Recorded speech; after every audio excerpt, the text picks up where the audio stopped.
According to the Aztec tradition, the god Acataculto brought ceremonial cacao to people so that they could experience what the gods were experiencing. It opens the mind. It allows you to have visions. It is also an aphrodisiac, but they would use it in ceremony and they would use it in their everyday life and before war to have strength and mental acumen. Ceremonial cacao works almost like magic, but you need to set the scene. You need to have the intention. Nothing works, no magic works if your intention is not to experience it. It will open up your intuition, it will help you to connect with your inner self, with spirit, and it will give you the answers that you want, always in a meditative ceremonial state.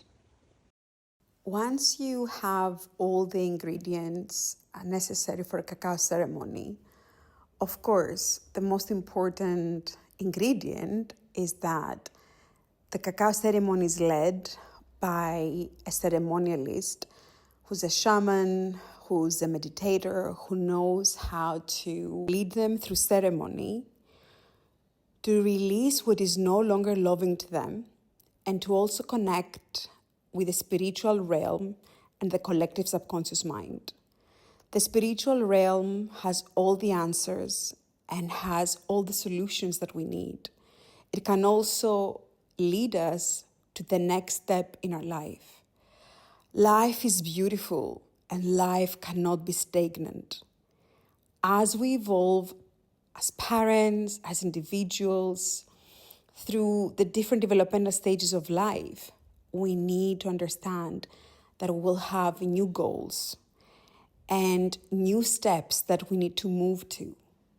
A cacao ceremony can clear the path for you and can show you the way to get where your soul needs to be. The ceremonialist, who can be a shaman or a deep meditator, will have to lead you through meditation and spiritual practices or shamanic journeys to a place where you're ready to receive and you're ready to release. A cacao ceremony will not have the effect that you're hoping for if you don't have a spiritual leader who's experienced in understanding, in receiving, in being intuitive about what is happening in the heart, the mind, and the soul of the cacao ceremony participants.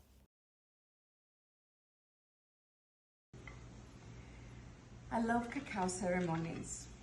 They're so spiritual. There's so many messages that are coming through. Community and people that did not know each other before the cacao ceremony get to know each other and form amazing, strong bonds. Bonds that can last for a lifetime. It is so important to know there are people that can support you and be there for you. And cacao ceremonies offer that within minutes. So I'm gonna show you how I do the cacao. The cacao is ceremonial cacao. You cannot find it in supermarkets, but you can order it online. And the one I'm using is Kids Cacao from Guatemala. What you need is 60 grams per person and 1 cup of water, cinnamon, and organic honey. So ceremonial cacao is not like a paste. It's very hard, as you can see. And you need to use a sharp knife and start making pieces of it. And once you have around 60 grams, then you mix it with 1 cup of water, cinnamon, and honey. So this here is 60 grams. I have water here and cinnamon, and I have put some honey already. And here is the cinnamon. So I'll put the cinnamon first, and then the cacao.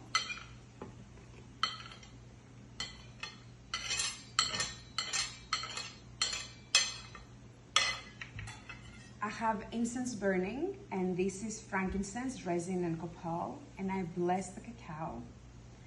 And then I'm gonna boil it and make sure I stir until it becomes a very thick paste. So I'm pouring the water, the honey, and the ceremonial cacao in the pot.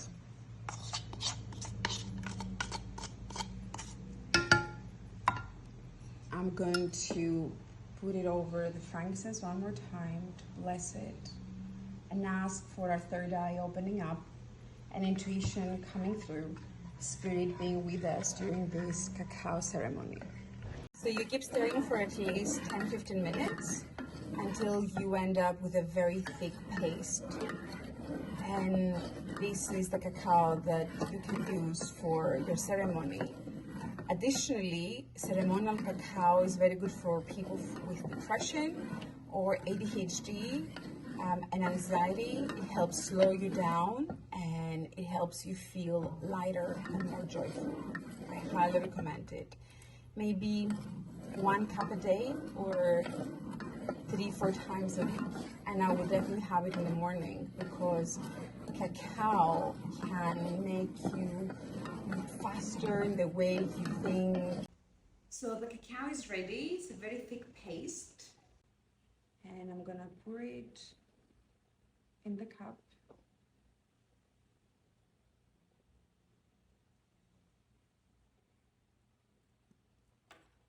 I'm gonna use a wooden spoon to get as much of this gold for our brain and our mind and our spirit as much as I can.